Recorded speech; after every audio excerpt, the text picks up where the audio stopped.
Istanbul was Constantinople, now it's Istanbul, now Constantinople, been a long time gone. Constantinople, now it's Turkish delight on a moonlit night. Every gal in Constantinople lives in Istanbul, now Constantinople, so if you've a date in Constantinople. Right, so remember the Roman Empire that stretched all the way across Europe, North Africa, and Central Asia? Well, we learned during our last unit that it came to an end. Why? Well, simply put, it got a little too big for its britches. The Romans were fantastic about expanding their borders, but they couldn't hold on to those territories. Many of the people they conquered no longer felt loyalty to the empire, and many of the hired soldiers that they had were mercenaries. There was massive inflation in Rome, massive amounts of corruption. There were invaders chomping at the bit to invade the Roman territories, and pretty soon, due to internal problems and these external pressures, the Roman Empire is going to completely fall apart. Well, as a result of the collapse of the Roman Empire, the western portion of the empire was completely broken apart. The capital of the Roman Empire, Rome, is going to be moved to the Greek city called Byzantium. Byzantium eventually was renamed after Emperor Constantine in 330 AD. So the city of Byzantium became known as Constantinople after Constantine. Remember Constantine from lecture number 9 of last unit? Right, same dude. So the eastern portion of the Roman Empire was also called Byzantium, not just the capital city of Byzantium. So once the name changed to Constantinople in 330, it was probably a good thing. Much easier to identify. People could say, I'm from Byzantium, and people wouldn't assume they were talking about the capital city of Constantinople. Very similar, actually, to us upstate New Yorkers, right? We tell people we're from New York, and they instantly assume we mean New York City. And then we have to explain how we actually live much closer to Toronto than New York City, so, go figure. So you should all feel a special bond with Byzantium and Constantinople and the plight of names their people must have faced, right? Hey, did you know that Constantinople is actually now called Istanbul? That's right. This is an important city in modern-day Turkey. In fact, it is the biggest city in Turkey. But it's not the capital city anymore. The capital of Turkey today is Ankara. Anyway, I digress. Constantinople was the capital of the eastern portion of the Roman Empire. But even before the fall of the Western Roman Empire, or fall of Rome as it's sometimes termed, two separate Roman empires really had already existed. Why? Well, there had been disagreements here and there between leaders of the eastern and western portions of the Roman Empire. Two separate empires technically had existed as of around 395 AD. After some time, the emperors of the Eastern Empire saw themselves as more powerful than the Western leaders, and they felt that they were the true leaders of all of the Roman Empire. Well, in 527, a new emperor named Justinian came to power in the Eastern Empire. Justinian was able to regain lands that had been taken from the original Roman Empire by the invading Germanic tribes, like the Ostrogoths.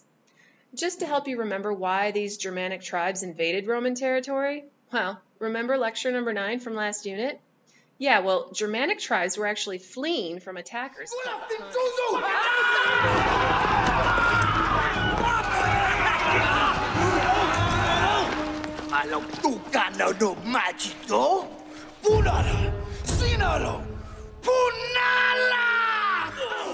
Germanic tribes, referred to by the Romans as barbarians because they weren't Roman, these fleeing tribes who were fleeing, yes, from the Huns, are going to attack the Romans in order to secure land for themselves and for their own survival. And although the Huns weren't able to hold on to what they had conquered following Attila the Hun's death, Germanic tribes continued to pour into what had been the Roman Empire. The eastern portion of the empire had effectively protected itself from takeover, but not the Romans in the west. So Justinian, when he came to power, sought to reclaim much of the territory that had been lost, with much success. In fact, he was able to almost completely regain what had been the Roman Empire. Justinian became known as a Caesar, or emperor, like Julius and Augustus, remember? Caesars often ruled with brutal force and were absolute rulers. Having absolute power means you completely control your population in all aspects of their lives. Today, we refer to such leaders as totalitarian dictators, just saying. But it was actually a fairly brutal time to be an emperor in Byzantium. 88 of their emperors were actually brutally assassinated. So certainly Justinian felt the need to rule with an iron fist. Right. So Justinian reclaimed territory, was an absolute ruler or Caesar, and he helped merge the two halves of the Roman Empire back together again for a short time. One of the major differences, though, between the Eastern and Western Roman empires was that, in the West, Latin was spoken, and in the East, Greek was spoken. Remember, we're all a little Greek and Roman, yo. Yeah, well, much of Greco-Roman tradition is due to the merging by Justinian of these two halves of the Roman Empire. Justinian sought to hold the two halves of the empire together. And how did he do this? Well, how do you get two different groups of people with two very different languages to unify? The answer? Justinian Code. Ooh, here we go, another legal code in history. We've already learned about so many written codes of law that help govern people's behavior and create order and stability in society. Having a legal code not only gives people rules about conduct as a citizen, but legal codes help to hold everyone accountable under the law. Well, Justinian Code was like many of the codes that we've studied this year. Justinian's code of behavior merged many Roman laws into Byzantine society. Justinian's code updated many of the outdated Roman laws and then added new ones. So think of it as the 12 Tables 2.0. Justinian's code is significant, mostly because it lasted for over 900 years and continues to influence modern laws, even today. Justinian is also remembered for completely fortifying Constantinople to prevent attack. He did this by building a 14-mile-long stone wall around the city. He was also known for other incredible building projects, the most famous of which is probably the Hagia Sophia.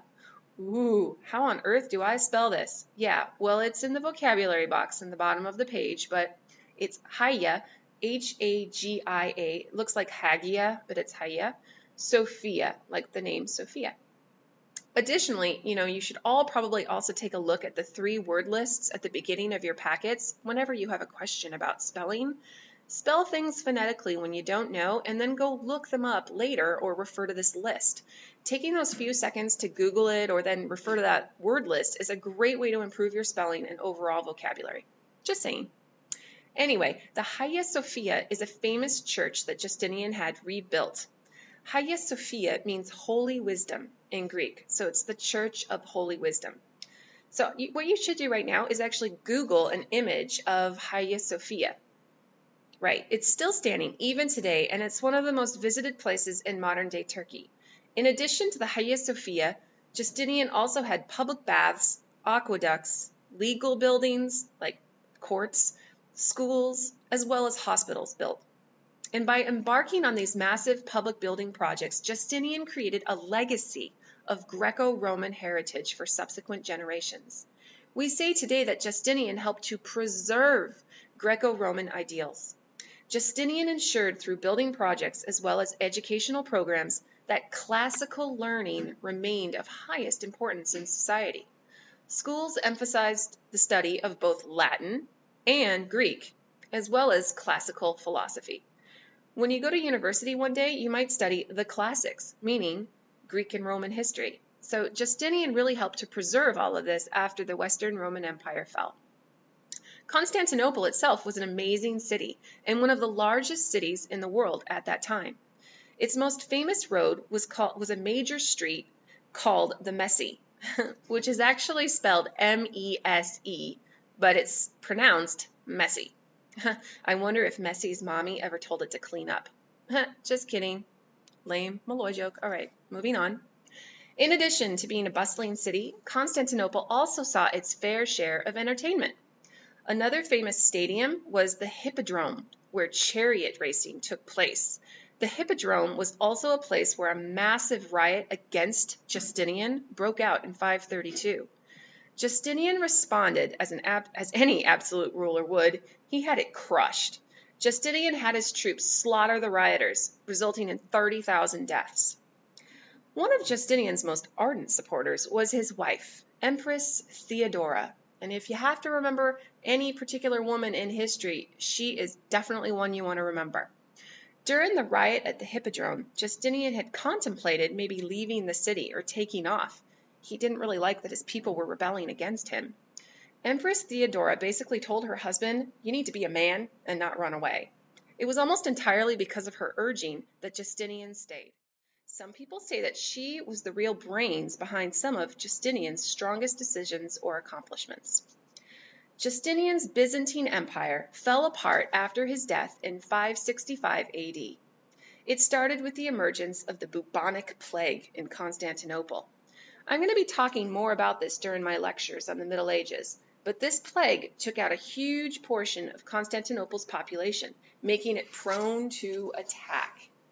Justinian's empire was then attacked again and again by various peoples like the Slavs in the north, the Bulgars in the north, the Sassanid Persians, those sassy Sassanids, and the Byzantine Empire officially came to an end in 1453 when the Ottoman Turks took over. The final legacy of the Byzantine Empire was the division of the Catholic Church, or Western Church. There had been growing divisions within the Catholic Church between the church leadership living in the West and the leadership living in the eastern part of the Roman Empire. These disagreements led to the complete split of the Catholic Church into two separate churches in the year 1054. This split resulted in the Catholic Church and the Eastern Orthodox Church. This split is sometimes referred to as the East-West Schism or the Great Schism. Now, there's going to be another Great Schism later in history with the remaining Catholic Church, and it was a Great Schism that took place within the church. So don't be confused, okay? Anyway, why did the church split?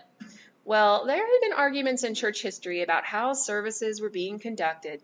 The Eastern Church had named a patriarch to power of the Eastern Church, and the popes weren't too happy about that. Additionally, many priests in the Eastern churches before the split had been using something called icons or religious images during services, and the Western Church didn't like that either. Some popes had even tried to excommunicate patriarchs from the Eastern churches. So it all came to a head finally in 1054 with the creation of two separate churches, the Catholic Church and the Eastern Orthodox Church.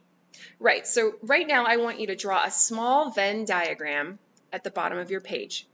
We're going to compare the two churches, the Roman Catholic Church and the Eastern Orthodox Church. Go ahead, do it. I'm going to expect to see this in your lecture notes. There you go, two overlapping circles. Right, so under the Roman Catholic Church, I want you to write down the following. First of all, services in the Roman Catholic Church are conducted typically in Latin. The Pope was the head of this church, and the Pope at that time considered himself in charge of all political leaders, like all the emperors who were in charge. I also want you to write down that priests were not allowed to marry, and that divorce was not permitted under the Catholic Church. Okay, now on the other side of your diagram, under Eastern Orthodox Church, I want you to write down that services are conducted in Greek or local languages. The church leader is called the patriarch, but also write down that the emperor is in charge of the patriarch. See, this is a difference from the Pope in the ancient Roman Catholic Church, see? Finally, write down that priests can marry in the Eastern Church, and then also write down that divorce is sometimes allowed. The bell just rang, but anyway, I'm going to keep going. Now, the two churches did share some things in common. They both based their teachings on the Bible and Jesus, so you should be writing this in the middle of your Venn diagram. They use the sacraments or hold practices like baptism, etc. Both religions have priests and bishops in their church hierarchy or in the church leadership. And finally, both religions do try to convert people. The Eastern Orthodox Church has remained, and if you go to Eastern Europe today, most people who live in Eastern Europe, who are Christian at least, are Orthodox Christians. One of the biggest groups of people to adopt Orthodox Christianity were the Slavs. The Slavs had been converted by two famous missionaries in history, Saint Cyril, and also Saint Methodius. So look them up on the nice to know word list in your packet if you're so inclined. The Slavs had their own language with an alphabet called the Cyrillic alphabet, named after Saint Cyril. So obviously, that's where it comes from, the Cyrillic alphabet. So by translating the Bible into local Slavic languages, people were able to read the Bible and become literate. So do you know the biggest group of Slavic people to adopt Orthodox Christianity? Hint, hint, they also use the Cyrillic alphabet to write their language. That's right, it's the Russians. And it was the spread of Orthodox Christianity into what we now call Russia that's going to unite Slavic peoples across Europe and Central Asia, resulting in another powerful empire, the Russian Empire. But more on that later. Istanbul was Constantinople, now it's Istanbul, now Constantinople, been a long time gone. Constantinople, now it's